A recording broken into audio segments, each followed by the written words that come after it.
A husband and wife with a healthy 3-month-old daughter had everything going for them, but they nearly lost it all when a car struck the mother and the child. Rather than that being where their story ended, it became the beginning. Tonight, only on News 3, reporter Dave Delosier has a story about the strength of a family.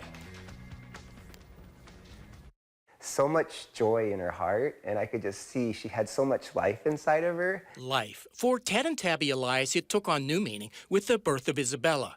Life also took a turn one day when the young family went outside to get in their car. I went back to the house to get the car keys, and a woman came and said, call 911. I hit a woman with a baby. 3-month-old Isabella was somehow unhurt, but for the mother and wife so full of life, it was slipping away. And what happened is she was unconscious and had no pulse.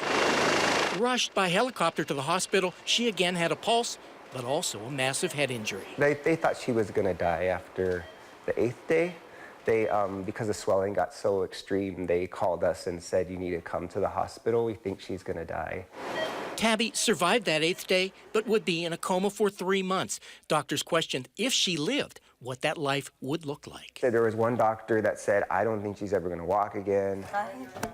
At the age of 23, Tabby would have to learn how to live all over again. Students in the occupational therapy program at UW-Madison would teach her. Yeah, no, that's a good idea. We'll do that tonight then. And Ted would take what he learned from the occupational therapist. Yeah, it is kind of like therapy for life. So he could help Tabby 24/7. So they work as an incredible team. Debbie Bebo is a clinical instructor in the UW occupational therapy program. Yeah, I'm just wondering if there's some way at And night. she was the first to see it. And that's when I thought, wow, you're an OT waiting to come out of there. And again, So she asked Ted one question. Have you considered going to the master's program for occupational therapy? 2- and 4-part fractures. At the age of 31, Ted went back to school.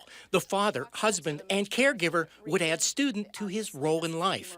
In the beginning, he had doubts about this. Tabby did not. He can do so much, and not just for me. I think he should do that for other people too. 1, 2. And now, in a matter of days, Ted will graduate and do for others what he's done for Tabby.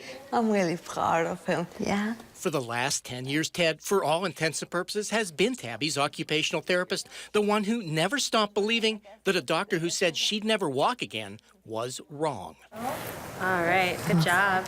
Turns out Ted was right. Sounds good. Tabby has come a long way since that day 10 years ago, The clavicle. and so has Ted, each accomplishing their goals with the help of the other. Well, that's what husband and wife should do, right? At UW-Madison, this is Dave Delosier, WISC News 3. A great story. And as you heard Dave mention, he'll be graduating the days ahead and beginning to work soon as an occupational therapist, putting the years of experience that he already has to use with others. Perfect job for him. Wonderful story. Very Thanks for dedicated. sharing that. Oh my gosh.